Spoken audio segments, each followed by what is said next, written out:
Բարի երեկո, հարգելի հայրենակիցներ, հուսով եմ կապի մեջ եմ։ Այսօր մի արտառոց իրադարձություն տեղի ունեցավ, ուժեղ Հայաստան կուսակցությունը հրավիրել էր անվտանգության հարցերով մի համաժողով և պարզվեց, որ ուժեղ Հայաստանի խորհրդատուն ավելի շուտ անվտանգության հարցերով մի իսրայելցի բրիգադային գեներալ է։ Զվիկա Հայմովիչ անվամբ։ Ուրեմն նա եղել է Իսրայելի հակաօդային ուժերի հրամանատարը։ Լավ։ Սա մի ոչ միայն զարմանալի, այլև շատ մտահոգիչ երևույթ է։ Ես այսօր արդեն գրեցի իմ Facebook-յան էջում, ասելով, որ վերջին հաշվով Իսրայելը կարծես թե մեր դաշնակիցը չէ։ Ում դաշնակիցն է Իսրայելը։ Միթե այսքանը պարզ չէ, ժողովուրդը սպասելիքներ ունի ընդդիմադիր ուժերից և հատկապես նոր ընդդիմադիր ուժերից։ Սամվել Կարապետյանի հետ մարդիկ հույսեր են կապել, տասնյակ հազարավոր, գուցե 100,000-ավոր մարդիկ։ Ինչպես է ստացվում, որ այս ամենակարևոր հարցում պարզվում է խորհրդատուն, ով պետք է պատրաստի Հայաստանի անվտանգության ռազմավարությունը, ըստ երևույթին հատկապես ռազմական անվտանգության մասին է խոսքը, իսրայելցի է, այն էլ գեներալ։ Սա մի տեսակ զառանցանքի պես բան է, ինչքան էլ վճարես նման դեպքերում, պարզ է, որ վճարել են այդ մարդուն, ասել են, դու, քանի որ Իսրայելը ունի շատ ուժեղ զինվորականություն, տեսեք այսպես, այնպես, ինչքան խելոք է, այս է, այն է, արի մեզ խորհուրդներ տուր։ Սա խոսում եմ ես այսպես լավ, ավելի նայելով հարցին, հնարավորին չափ բարի դրացիականորեն նայելով հարցին, որ արված է չհասկանալով այս խնդիրը, այս որոշումը։ Եվ այդ մարդն էլ վերկացավ, այդ իսրայելցի գեներալը, սկսեց հավատացնել դահլիճում նստած հայ տարբեր նախկին ներկա քաղաքական գործիչներին, ակտիվիստներին, զինվորականներ կային նախկին այնտեղ, հենց համազգեստով էլ նստած, որ ինքը անձնուրացաբար աշխատելու է իբր Հայաստանի անվտանգության համար։ Դա հնարավոր չէ։ Այս մարդը ում է համարում թշնամի, նայել են այս մարդու կենսագրությունը, պարզ է պետք է նայած լինեն, չէ։ Որքան էլ փող տան այս մարդուն, նա աշխատելու է Իսրայելի ընդհանուր ռազմավարական շահերի, իրենց հասկացած Նեթանյահուի և մյուսների հասկացած ձևով, այդ շահերի շրջանակներում է աշխատելու և ենթարկվելու է իր աշխատանք այստեղ Հայաստանում շփվելուց, գրելուց, մնացած հարցերից, նա ենթարկվելու է Մոսադին։ Մոսադից ցույցումներ են տալու ամեն օր, կապի մեջ է լինելու։ Այսպես արա, այնպես արա, բայց այս մարդը ում է թշնամի համարում։ Իրանին է թշնամի համարում։ Կարելի է բացել, կարդալ նրա հոդվածները։ Վերջին երկու հոդվածը, մեկը գրվել է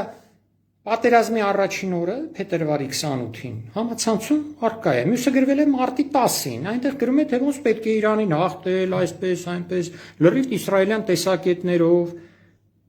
այս ագրեսիայի մասին է խոսում Իրանի դեմ, մեր բարեկամ, մեր փաստացի դե ֆակտո դաշնակից Իրանի թշնամին է այս մարդը, ինչպես նաև Իսրայելի բոլոր զինվորականները։ Էլ չեմ ասում, որ Իսրայելի զինվորականները մասնակցել են և խորհրդատվությամբ, և մնացած որոշ հարցերով, որոնց մասին որոշ տեղեկություններ եղան, նաև կրակել են հայկական զինվորների վրա, դեռևս 2016-ին էր, կարծեմ այդ իրենց սպայք համակարգերն են ստուգել հակատանկային, թե ինչ։ Մոռացել են այս ամեն ինչը։ Մարդը երբեք Հայաստանի շահերը չի պաշտպանելու, որովհետև Իրանին համարում է թշնամի։ Իսկ եթե Իրանին համարում է թշնամի, ում է համարելու այստեղ դաշնակից։ Թուրքերին, ադրբեջանցիներին, ում հետ էլ ունեն 1000-ումի պայմանագիր։ Ալիևն ինքն է ասել, մեր եւ Իսրայելի միջև հարաբերությունների միայն չնչին տոկոսն է երևում։ Մեր հարաբերությունները նման են, ասել է, այսբերգին։ Ասենք միայն չնչին վերևի մասն է երևում, տակի մասը չի երևում։ Ում ռազմակետերն են տեղակայված Արցախում հիմա, Իսրայելի։ Հիմա իսրայելցի բրիգադային գեներալին հոպի հրամանատարին բերել եք մեր գլխին լոլոկ արթա։ Հետո էլ ծափահարում էին այդ մարդուն։ Ես մի քանի օր առաջ մի հարցազրույց տվեցի եւ որ երրորդ անգամ երևի ես 25 տարի այդ մասին խոսում եմ, նշելով որ մեր քաղաքական վերնախավը ռազմավարական, ռազմական, անվտանգության հարցերում անգրագետ է։ Բարես բուն իմաստով անգրագետ են։ Ոչ միջազգային հարաբերություններ են հասկանում, ոչ միջազգային անվտանգություն են հասկանում, ոչ ռազմավարական խնդիրներ են հասկանում, ոչ այդ իրենց շրջապատող պետությունների շահերը գիտեն, նրանց ռազմավարությունները, նպատակներն են հասկանում։ Դու ոչ էսկի Հայաստանի շահերն են հասկանում։ Հիմա այս նոր ուժը, այս երիտասարդները, չգիտեմ Սամվել Կարապետյանը որքանով է տեղյակ այս մասին, թե պետք է հիշենք, որ նա էլ բիզնեսմեն է։ Բիզնեսմենն էլ միջազգային հարաբերություններից առանձնապես բան չի հասկանում։ Հիմա Սամվել Կարապետյանն է որոշել, թե իր թիմն է որոշել, այս երիտասարդներն են որոշել, բերել են իրենց համաժողովին ելույթ է ունենում իսրայելցի բրիգադային գեներալ այն պահին, երբ մեր հարևան եւ բարեկամ Իրանի գլխին ընկնում են ռումբեր ամեն ժամ, ամեն վայրկյան եւ հավասարեցնում են այնտեղ բնակելի շենքերը, դպրոցները, հիվանդանոցները հողի։ Ընդհանրապես հասկանում են ինչ են անում, թե չեն հասկանում։ Ում են հարված հասցնում սրանով, ում են ինչ զեկուցում։ Պարզ է, որ օրինակ հայ-իրանական հարաբերություններին հարված են հասցնելու։ Հիմա ես լինեմ, դուք լինեք կամ ով լինի, նստած լինեք Իրանի այստեղ դեսպանի տեղը կամ այնտեղ արտգործնախարարությունում նայն ասեն այս ընդդիմադիր ուժը հնարավորություններ ունի հաղթելու ապագա ընտրություններում։ Ինչ տեսակետներ ունի հայ-իրանական հարաբերությունների վերաբերյալ։ Եվ մեր հարևանն է, չէ՞։ Եվ նրա շնորհիվ է, որ Սյունիքը չի գրավվել 2021 թվականին։ Դեռ նա կանխեց զորավարժությունները անցկացնելով, 1000 անգամ ընդգծելով բոլոր մակարդակներով նախագահ Ռայիսիի, Այաթոլլահ Խամենեիի, Պահապանների կորպուսի հրամանատարների եւ այլն, որ Ադրբեջանին ասաց չհամարձակվեց հարձակվել Սյունիքի վրա։ Պոնտոնային կամուրջներ գցեցին Արաքսի վրայով ցույց տալու համար իրենց նպատակների լրջությունը, որ եթե հանկարծ համարձակվեք, մենք ռազմական առումով կմիջամտենք եւ Ադրբեջանը կանգ առավ այդ պահին։ Կարող է Իսրայելը կանխեց Սյունիքի գրավումը։ Հիմա դուք լինեք Իրանի արտաքին գերատեսչության տեղը, ինչ կմտածեք, կասեք այս ուժը եթե եկավ իշխանության։ Եվ սա ամենակարևոր ուժերից է կարծես թե, որ այդ անցողիկ շեմը կանցնի այդ ընտրություններում եւ չգիտեն, կարող է հաղթի կամ կոալիցիայով հաղթի կամ ամբողջապես ինքը հաղթի։ Այս նրանք բերելու են Իսրայելին մտցնեն Հայաստան։ Բա մենք ո՞նց ենք վերաբերվում Հայաստանին, այսօրվանից որոշենք ինչ ենք անելու։ Թրամփի ուղի են բերում, ամերիկյան զինվորական անձնակազմ են բերելու դնեն մեր սահմանին, երկայնքով ամբողջ։ Հիմա էլ իսրայելցի գեներալն է եկել խորհուրդներ տալիս։ Այստեղ մի բան պետք է հասկանալ նաև։ որևէ կուսակցության ծրագրի մեջ ամենակարևոր հայկական կուսակցության հատկապես, որտեղ մեզ համար գլխավոր խնդիրը որն է, անվտանգությունն է։ Այս երկիրը մեր ժողովուրդը ուրիշ խնդիր ասեմ ձեզ չունի։ Այդ տնտեսական եւ այլն որ ասում են, անձամբ ես լինելով պատմաբան կարող եմ 100%-ով ասել, եթե Հայաստանի անվտանգության խնդիրը լուծվի, հայ ժողովուրդը տնտեսական խնդիր չունի, ինքը իր տնտեսական խնդիրները փայլուն կլուծի։ Ով որ ուսումնասիրել է 17-18-րդ դարերի պատմություն գիտի։ Ջուղայում, Չոլում սարքել էին մի հրաշալի բարեկեցիկ հարուստ քաղաք։ Արաքսի ափին, Նախիջևանում այսօրվա։ Այս Հայաստանը խնդիր չունի տնտեսական, այս տնտեսական տարբեր, այսքան որ խոսում են, այս կանենք, այնքան ծրագրեր, դա ամեն ինչը լավ է իհարկե, բայց տնտեսությունը չի մեզ համար առաջին տեղում։ Մեր նման երկիրը, որը ենթակա է արտաքին ագրեսիայի ամեն վայրկյան, առաջին խնդիրը անվտանգությունն է։ Հիմա դուք եթե բերել եք անվտանգության հարցերով ձեր գլխավոր խորհրդատու դրել եք իսրայելցի բրիգադային գեներալին, դուք դրանով գիտեք ինչ եք ասում։ Դուք դրանով ասում եք, որ մեր կուսակցության ղեկավարը կամ ղեկավարությունը գալիս է Իսրայելից։ Որտեղ դա է գլխավոր հարցը։ Այն տնտեսականը, սոցիալականը, այսօր կասեք վաղը կարող անեք կամ չանեք, կամ ուրիշ տեսակ անեք։ Կարևորը անվտանգությունն է։ Իսկ անվտանգությունն է պարզվում է ձեզ համար պետքա որոշեն ով մեր թշնամիները, մեր թշնամիների ամենամտերիմ դաշնակիցները, ովքեր մասնակցել են ծրագրավորմանը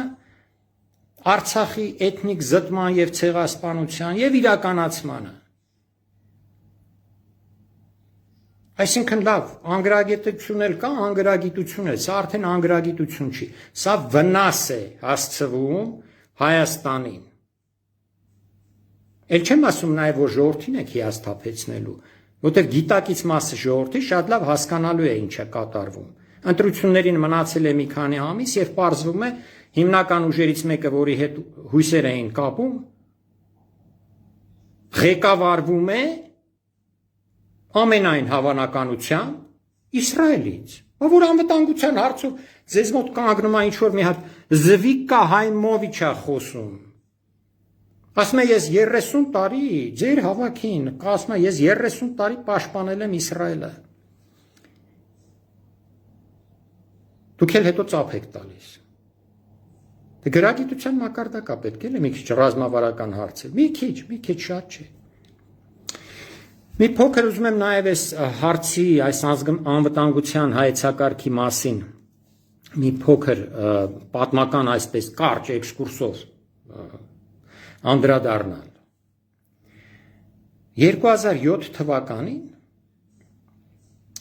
ընդունվեց Հայաստանի Հանրապետության ազգային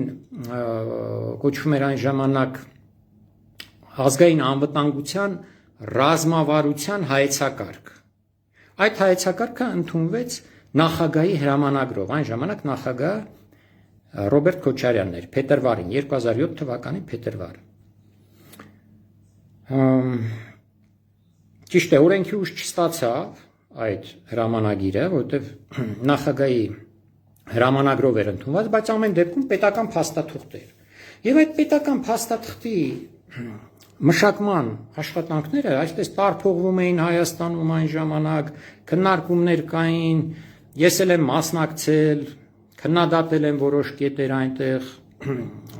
եւ այլն, լավ կետեր էլ կային իդեպ այնտեղ։ Օրինակ ազգային լեզվի պահով շատ կարևոր կետեր կային, որոշ այլ կետեր էլ կային։ Բայց ամենակարևոր սխալ պահերից մեկը որն էր, որ այսպես ցուցադրաբար հայտարարում էին, որ այս անվտանգության հայեցակարգի մշակմանը մասնակցում են փորձագետներ ՆԱՏՕ-ից եւ Ռուսաստանից։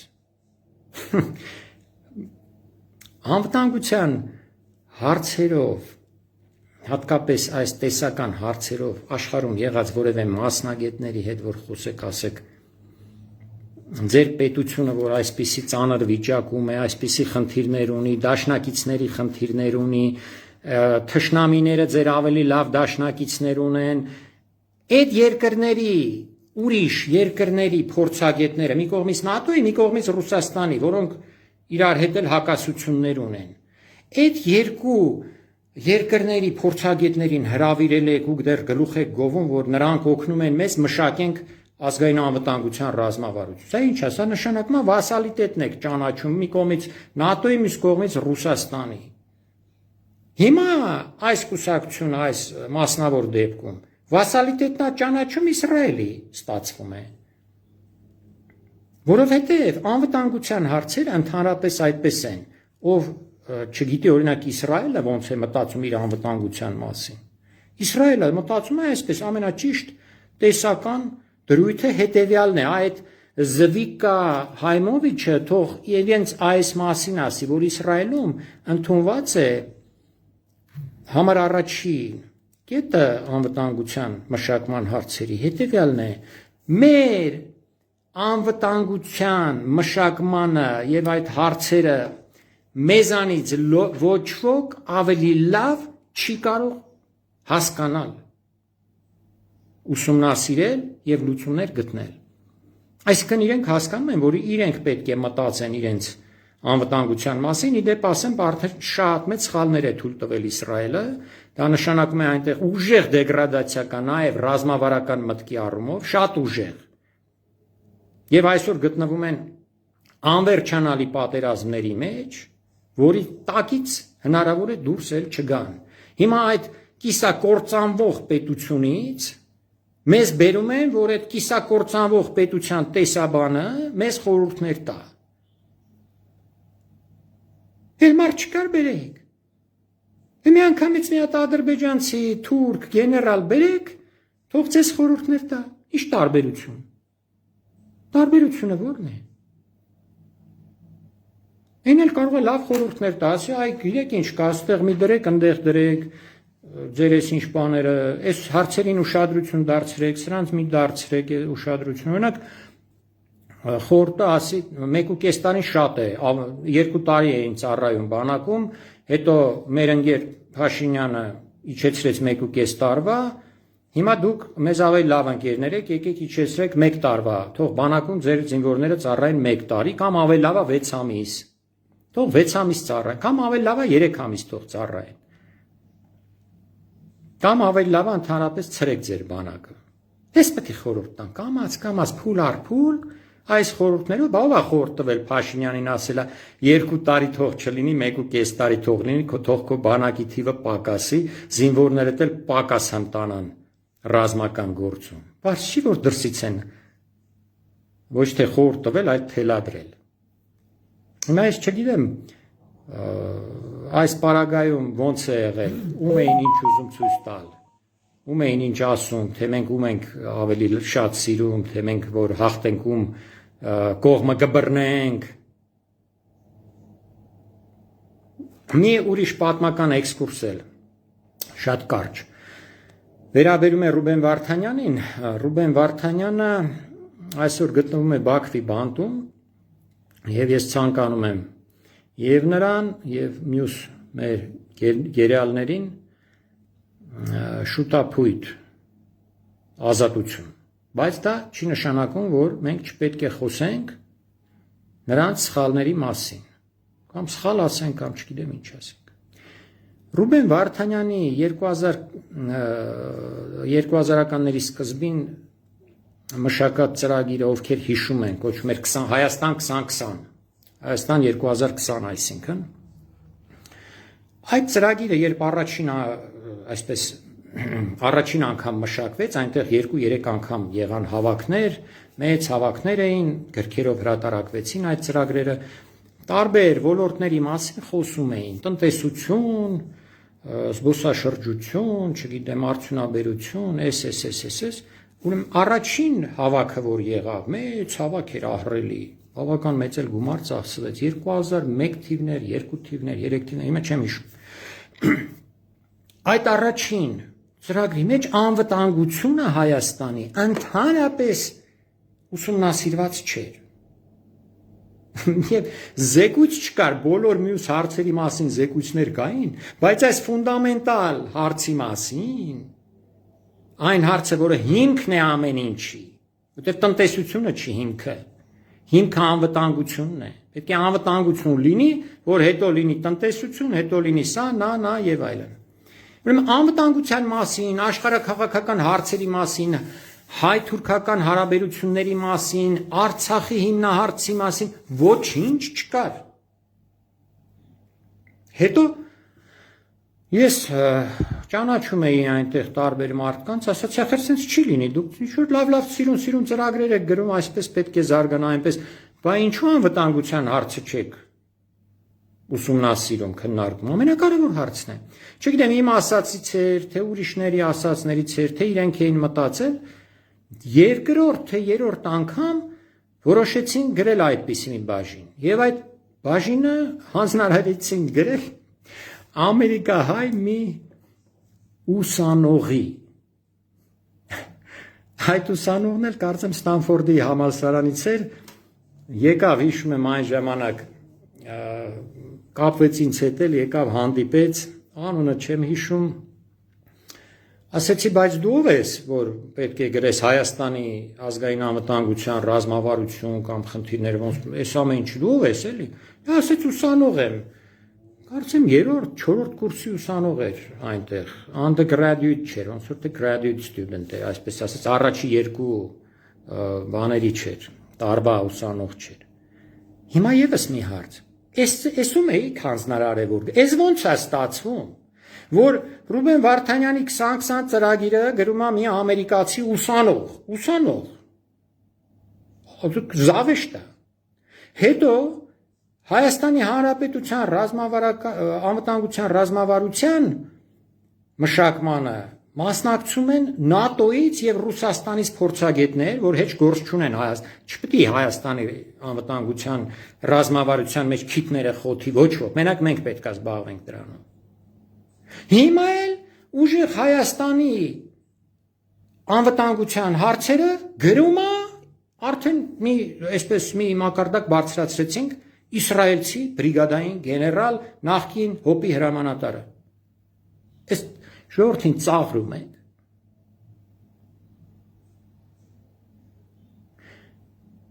Այս մասին շատ կարելի է խոսել այս ամեն ինչի մասին, բայց ես չեմ ուզում հիմա շատ հոգնեցնել, պարզապես մենք մի բան պետք է հասկանանք։ Հայ ժողովուրդը պետք է հասկանա, որ իր քաղաքական կազմակերպությունները, հատկապես խոշոր քաղաքական կազմակերպությունները,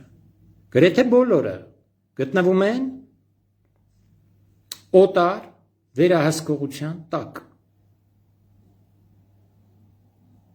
Պետությունն էլ է այսօր գտնվում ամբողջական օտար վերահսկողության տակ, ուղղակի կոլաբորանտներ են նստած իշխանության ղեկին,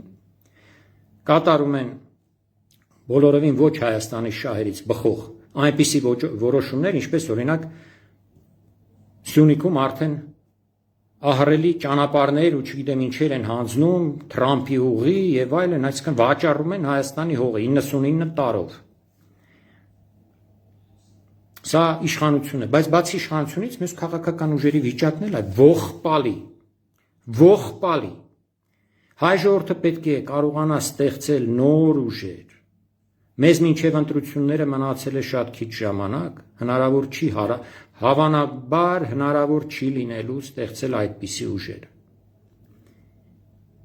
Իհարկե պետք է մտածել, թե այս ընտրություններին ինչպես, ով, ես հիմա չեմ ուզում որևէ խորհուրդ տամ, ինքս էլ դեռ շատ վատ եմ պատկերացնում, թե այդ օրը ինչպիսի իրավիճակ է լինելու եւ ում կարելի է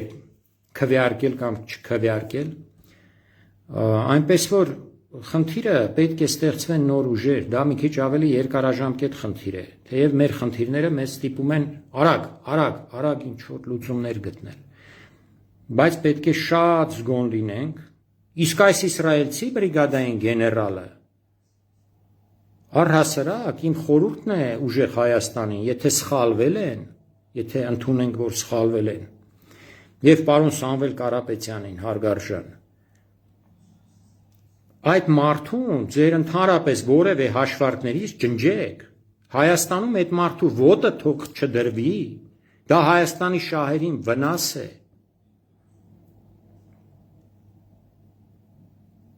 Հասկանում եք, թե չգիտեմ։